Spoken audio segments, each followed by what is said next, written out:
went to the wrap party, that this was it for the Andy Griffith Show. Ron Howard might have been the red-headed sweetheart of the Andy Griffith Show, but behind Mayberry's shiny white fences, things were never as clean as they looked on TV. What fans saw as warm smiles and cozy small-town vibes masked a backstage reality packed with tension, side eyes, and long-held grudges that nobody wanted to talk about back then. Ron laughed on camera with Andy Griffith and Don Knotts, but behind the scenes, there was one cast member he seriously couldn't stand, and that feeling wasn't one-sided at all. That same person managed to spark the one feud so intense that even Andy Griffith himself never fully let it go, and that says a lot. The energy was off, the resentment stayed loud in silence, and for years everyone involved played nice while keeping it buried deep. While The Andy Griffith Show is remembered as one of the most wholesome and nostalgic sitcoms ever made, the truth behind the scenes was way more layered and messy than fans ever imagined. The show premiered on CBS on October 3, 1960, and ran strong until April 1, 1968, dropping a total of 249 half-hour episodes across 8 seasons. Out of those, 159 aired in black and white, with 90 later switching to color, marking a big shift in TV history.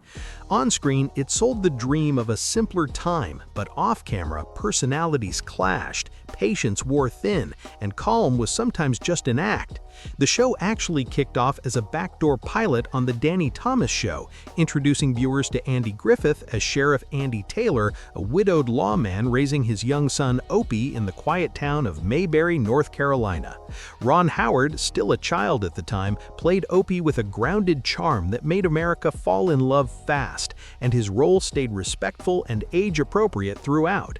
Even though Mayberry wasn't real, Griffith later said the feeling of the town was pulled from deep nostalgia, more like the 1930s than the fast-changing 1960s when the show was filmed. As Andy once said, it was of a time gone by, and that mindset shaped everything viewers saw on screen. The cast quickly turned into American TV royalty.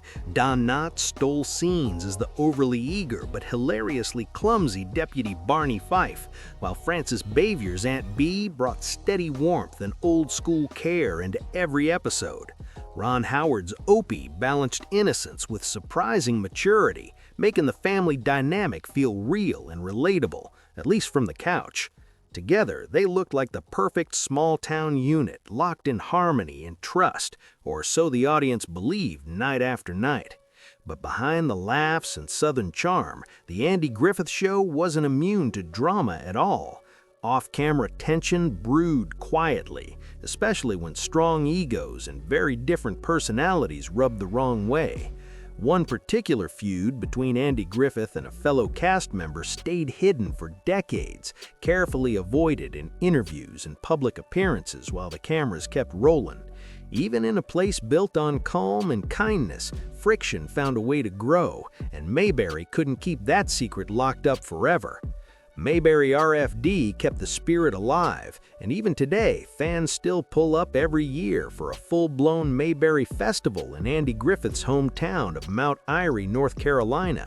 People dress the part, quote the lines, and celebrate a town that never truly existed, clinging tight to a fantasy that felt safe and warm on screen. What makes it wild is that this cozy legend came from a set that was anything but simple once the cameras shut off.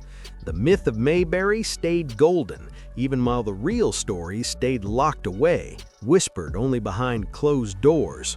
While fans kept falling in love with the idea of porch swings and fishing poles, one kid on that set was already leveling up for something bigger.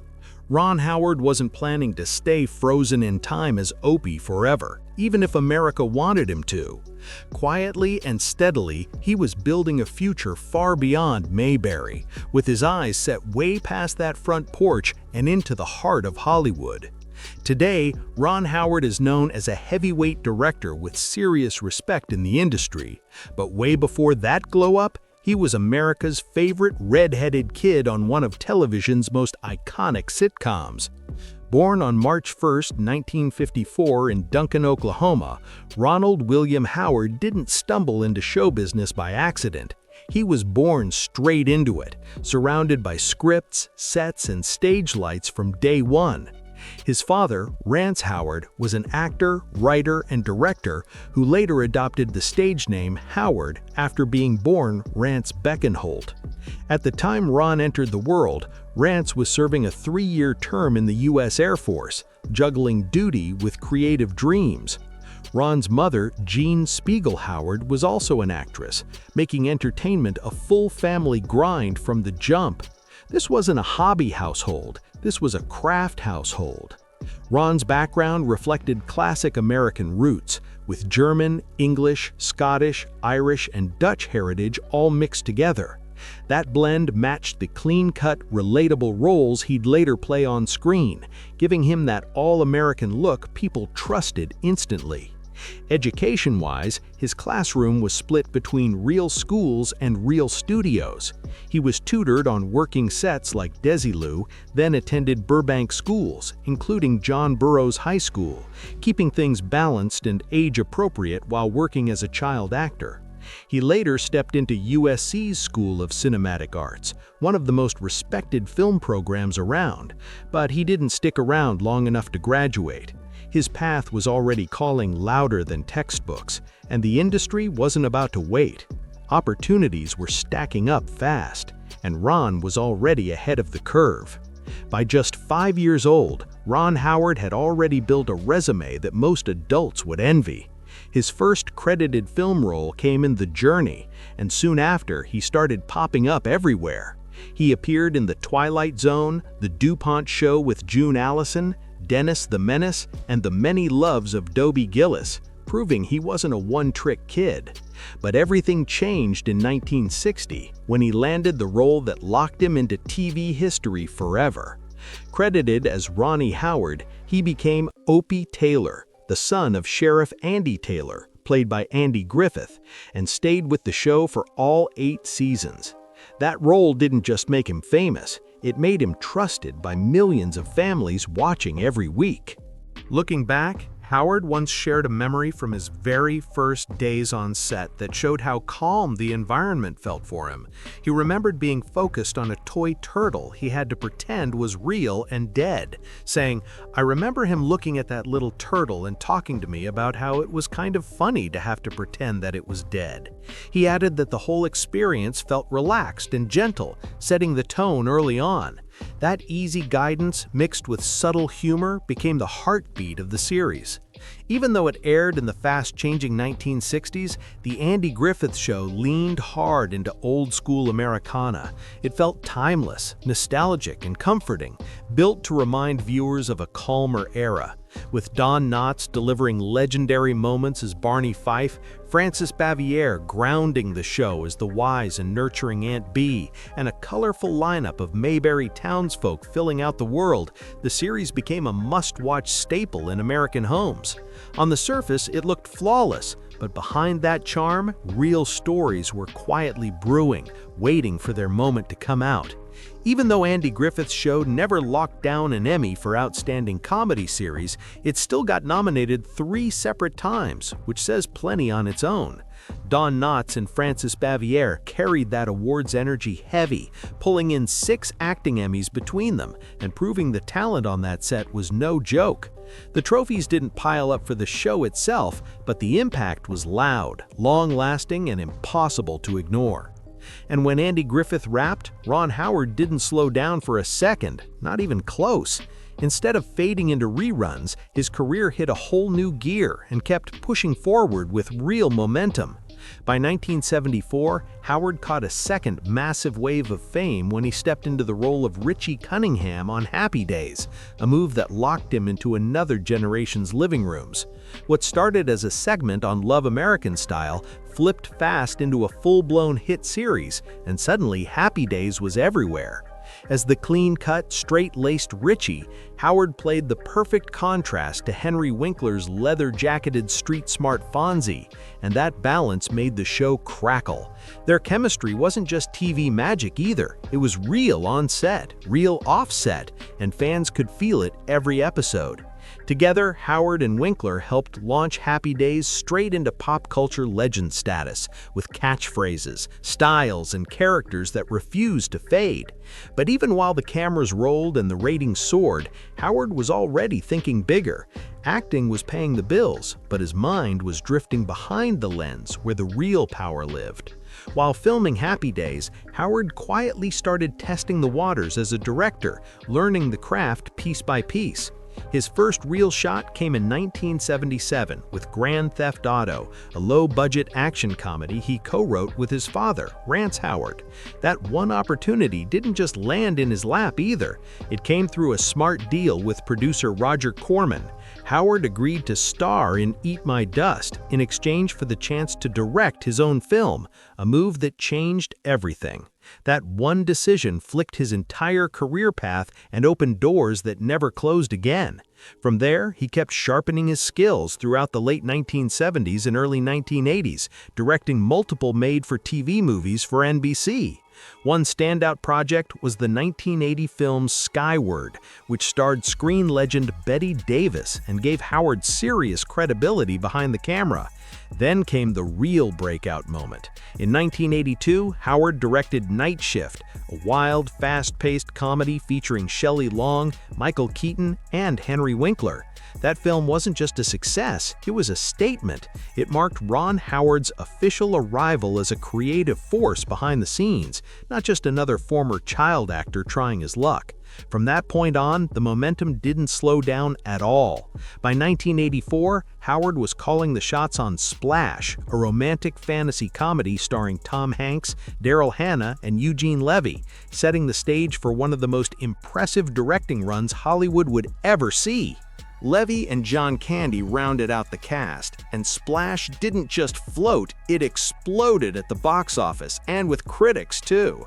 The movie proved Ron Howard could deliver stories packed with heart, humor, and broad appeal without losing emotional weight. What started years earlier with a toy turtle and a small-town kid named Opie Taylor had quietly turned into a full-blown, lifelong career. Ron Howard was never just a child actor, not even close. He was a storyteller in training from day one, and once he stepped behind the camera, he made sure Hollywood took notice and never looked away. But before the awards, the box office wins, and the director's chair came calling, Howard learned the game on a set that wasn't nearly as sunny as it appeared on screen. Beneath Mayberry's slow pace and friendly smiles, real tension simmered hard. These were the kind of emotions no laugh track could cover and no camera angle could fully hide. The drama on The Andy Griffith Show didn't stop when the director yelled cut. Some of the most intense storylines were unfolding behind the scenes, especially between two of the show's biggest stars. Andy Griffith and Frances Bavier were television royalty, icons of mid-20th century entertainment, celebrated for their warm portrayals of Sheriff Andy Taylor and Aunt Bee. On screen, they sold harmony and trust, but off-screen, the vibe was anything but friendly. Much like the famously strained dynamic people still talk about between Selena Gomez and Francia Raisa, the tension between Griffith and Bavier added an unexpected edge to what was supposed to be a feel-good classic. For decades, fans and TV historians whispered about it, trying to piece together what really went down when the cameras stopped rolling. This wasn't a short misunderstanding or a bad week on set. This was a long, quiet, cold war. The root of the friction came down to deep personality clashes and very different professional mindsets. These two legends didn't see the craft the same way, and they definitely didn't move the same socially. The tension stayed locked in, simmering behind Mayberry's white picket fences, and followed them long after the final episode aired. This behind-the-scenes feud, often hinted at but rarely confirmed outright, has become part of the show's deeper legacy.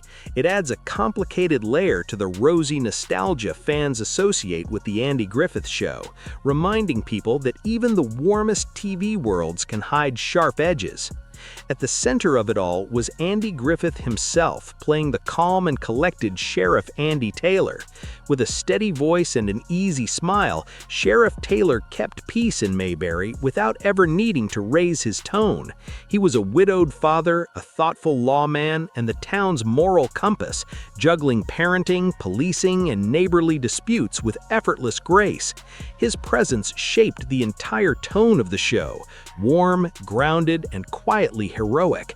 Sharing that space was Frances Bavier as Aunt Bee, Andy Taylor's no-nonsense yet kind-hearted aunt. Aunt Bee wasn't just keeping house, she was holding the emotional center of the Taylor home together. From comforting meals to gentle scoldings and old-school wisdom, her character turned Aunt Bee into a cultural touchstone, the definition of a television aunt that generations recognized instantly. Together, Sheriff Taylor and Aunt Bee painted the picture of perfect small-town family life that millions of viewers adored. They represented safety, community, and that old-school sense of home people longed for. But while the characters worked in harmony, reality behind the scenes was far more turbulent and strained. According to classic accounts from the era, the tension between Griffith and Bavier stemmed from fundamental differences in how they approached both acting and personal boundaries. Bavier was famously private, keeping a deliberate distance from her co-stars and guarding her personal space tightly. Andy Griffith, on the other hand, was known for being warm, social, and relaxed when the cameras weren't rolling. That contrast caused friction fast. To some on set, Bavier's reserved nature came off as cold or standoffish, even if that wasn't her intention. What couldn't be smoothed over with smiles on screen slowly became one of the most talked about silent feuds in classic television history, hiding in plain sight beneath Mayberry's calm surface. But it wasn't just her quiet, reserved personality that stirred up friction on set, not even close. The real spark came from Frances Bavier's razor-sharp standards and her strict way of working. She took her role seriously, treated it like real craft, and expected everyone around her to match that same level of discipline and focus. If someone came in casual or careless, it rubbed her the wrong way fast, and she didn't hide it. Ron Howard, who played young Opie Taylor, has often spoken about the calm, supportive energy Andy Griffith brought to the set, especially when it came to guiding younger actors in a respectful, age-appropriate way. But not everyone shared the same experience with Bavier. Howard Morris, who played the wild and unpredictable Ernest T. Bass and also directed several episodes, once described working with her as like navigating a landmine. Something as simple as asking her to shift a few inches for camera framing could turn tense real quick. Bavier was extremely particular about her space, her posture, and how she was presented on screen. Any challenge to that, no matter how small or technical, was unwelcome. Her attention to detail was impressive, no doubt, but it also created uncomfortable standoffs with cast and crew who didn't always understand her boundaries. That strict precision made collaboration feel stiff at times, and the mood could flip without warning. Andy Griffith himself later shared one painful attempt to smooth things over in an interview cited by Cheat Sheet. Hoping to clear the air, he once showed up unannounced at Bavier's home, thinking a personal gesture might help mend the divide. Instead, it completely backfired. Bavier was fiercely protective of her privacy, and the surprise visit crossed a line for her. Rather than healing old wounds, it pushed them deeper and reinforced the emotional wall between them. But life has a way of softening even the hardest stances. Near the end of her life, Bavier was battling cancer, a struggle that brought reflection and honesty into focus. She reached out and called Andy Griffith herself, finally ready to speak openly after years of tension. Griffith later recalled the moment clearly, saying, "Bavier apologized sincerely. I'm sorry we didn't get along better. It was my fault." She admitted she could be difficult, acknowledged his leadership on the show, and credited him with much of its success. That moment carried real weight. It didn't erase the past, but it finally gave them both peace after years of unresolved emotion hanging in the air. Frances Bavier passed away in 1989 at the age of 86, closing a chapter that had quietly followed the show for decades. Though she was raised in New York City, she spent her final years in North Carolina, the same state her character Aunt Bee called home on screen. She retired from acting in 1972 and settled into a quieter life in Siler City, a small town where she found calm, routine, and a sense of connection far away from Hollywood lights. Still, Howard isn't bitter. He's wiser. He's evolved from an uncomfortable child actor on a tension-filled sitcom set to a director with Oscars, decades of credibility, and Hollywood trust banked on his reputation. He knows when to hold back and when a moment is worth taking a stand. And this moment, watching the rise of a man who had once been someone he tried to understand, was worth a quiet, deliberate statement. He didn't rant, he didn't attack, he reminded audiences of something vital. Pay attention, think critically, and vote thoughtfully. Because the stories we accept today shape the headlines we wake up to tomorrow. And who better to understand that than Ron Howard? He's seen the magic and the deception play out over decades, on screen, on set, and now on the national stage. From a small-town child actor facing an icy Aunt Bee to a director shaping stories that reach millions, he knows how easily appearances can mislead. So, what Ron Howard film has stuck with you the most? Drop your thoughts in the comments below. And don't forget to like, subscribe, and click the next video on your screen. You won't want to miss what's coming next.